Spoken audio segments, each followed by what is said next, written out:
Waktu itu ada. Jadi artinya map ini keras dan ini sama sekali tidak keluar dari plastiknya. Ini ketika orang namanya Wahyudi, ini adiknya Iriana, waktu itu menyerahkan kepada Mabes Polri. Kondisinya seperti ini. Bahkan yang aneh sebenarnya, kalau saya perhatikan, di map ini noktah atau kotoran yang ada di sebelah kiri ini tidak terlalu nampak. Kemarin tampak sekali. Saya jadi berpikir, apakah ini barang yang sama? Jangan-jangan ada barang yang lain. Jangan-jangan, sekali lagi. Karena di sini sama sekali nggak ada watermark.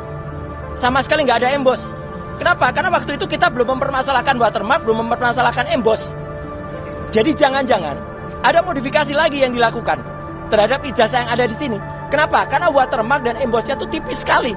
Dan itu hanya secara grafis, secara visual, tidak bisa kami raba. Ya, karena itu sangat mungkin. Kenapa tipis? Karena kalau tebal nanti menimpa semuanya lagi.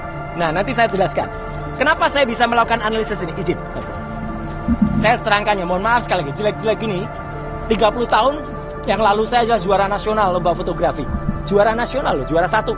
Ya, lomba fotografi nasional Piala Parpostel. Pada saat tahun yang sama saya juara 1 lomba perkebunan, foto perkebunan. Dan juara 2 lomba iptek Piala Pak Habibie waktu itu. Ya, dan saya juga orang yang tidak hanya berkutat di dunia fotografi motret. Saya adalah orang sejak SD. Sekali lagi, sejak SD, sejak tahun 78, saya sudah mencetak foto di kamar gelap sendiri di rumah saya di Pakualaman. Jadi saya mengerti betul apa itu fixer, developer, kemudian pengembang dan lain sebagainya. Jadi foto itu bisa kita cetak sendiri, tapi kemudian hasilnya pun tergantung kualitas bahan kimianya. Saya menulis tulisan panjang di beberapa media bahwa kalau prosesnya tidak benar, maka foto itu usianya kurang dari 10 tahun itu sudah ada tanda-tanda dia menghilang gambarnya atau bluish atau blur, ya. Dan itulah yang terjadi, izin, pada ijazah ini. Yang kemarin kita lihat seperti ini. Fotonya sangat jelas, sangat tajam. Sekali lagi saya pastikan, 99% tidak mungkin foto ini dibuat 40 tahun yang lalu. Cetakan ini dibuat 40 tahun yang lalu.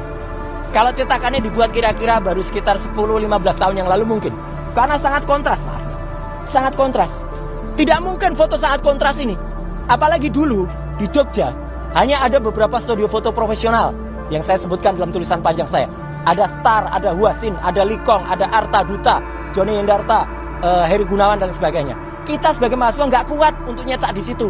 Kita nyetaknya di gerobak-gerobak cetak pinggir jalan dengan lampu petromak. Itu tahun 85. Iya, dan mahasiswa yang nyetak di sana biasanya nyetak pas fotonya pada saat itu jadi.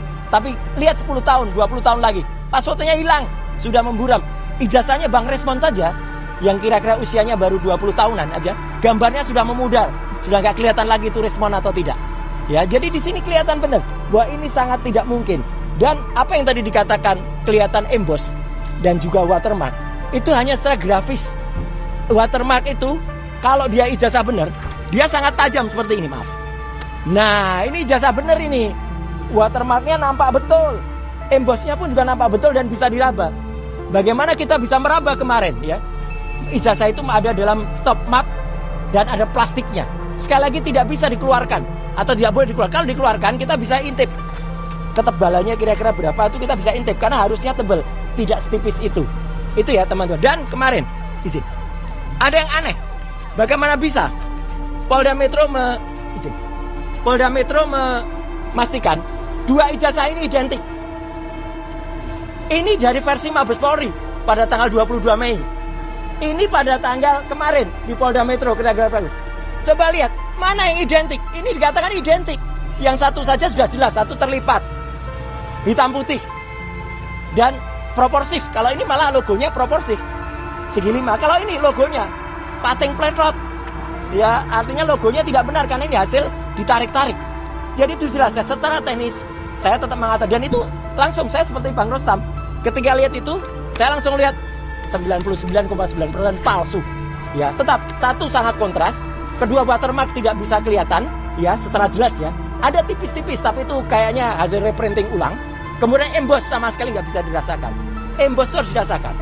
Dan yang paling penting juga ini bagian yang kedua. Ada kebohongan yang kemudian kemarin tampak. Kalau Polda Metro telah mengatakan bahwa bentuk fisik kertas ini telah disita pada tanggal 23 Juli 2024. Setidaknya ada beberapa kebohongan. Kebohongan pertama dilakukan oleh orang namanya Judi Ari. Ya, gitu. Saya mengatakan bukan Budi Ari, Judi Ari. Ya, gitu. Pada tanggal 24 Oktober bersama dengan Freddy Damanik.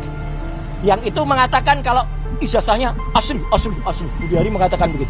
Damanik juga mengatakan, bahkan menyebut nama saya. Kalau soal ijazah tanya Roy Suryo aja lah, gitu. Dia mengatakan itu di depan sumber. Dan dia mengatakan asli. Dan kemarin berusaha berbohong di salah satu TV swasta. Freddy Damanik mengatakan, saya mengatakan scan. Saya putar langsung rekamannya. Ini. Tapi kemudian Mbak Elvira waktu itu tidak menunjukkan karena yang diputar adalah TV lain. Ya, tidak diputar di TV itu. Tapi artinya apa? Dia tidak mengatakan scan, dia mengatakan ijazahnya asli. Itu kebohongan pertama, dilakukan oleh Budi Ari dan Freddy Damanik. Kebohongan kedua dilakukan oleh namanya Andi Aswan pada tanggal 19 dan 25 November yang telah mengakibatkan kerugian material pada seseorang, namanya adalah Michael Sinaga. Wah, itu orangnya. Dia sudah melaporkan dan sukses, teman-teman ya. Harap diingat, Andi Aswan sudah timbul LP karena mengakibatkan kerugian material pada seseorang yang harus hadir di acara itu, tertarik hadir dia karena disebutkan ijazah asli scan. Ternyata palsu, bukan scan. Dan kerugian dan kebohongan ketiga dilakukan oleh siapa? Joko Widodo sendiri. Pada tanggal 9 Desember ada sebuah wawancara khusus yang disiarkan oleh TV. Nah, ini. Ya.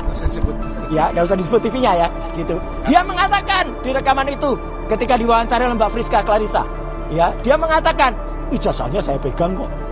Gimana ijazah bisa dipegang? Semenjak 23 Juli sudah disita Polda Metro Jaya. Dan dia mengatakan ijazah sudah dipegang itu pada wawancara khusus eksklusif yang baru ditayangkan tanggal 9 Desember. Jadi setidaknya ada tiga pihak yang melakukan kebohongan pada tanggal 24 Oktober, pada tanggal 19 dan 25 November, dan pada tanggal 9 Desember. Download Tribun X sekarang. Menghadirkan lokal menjadi Indonesia.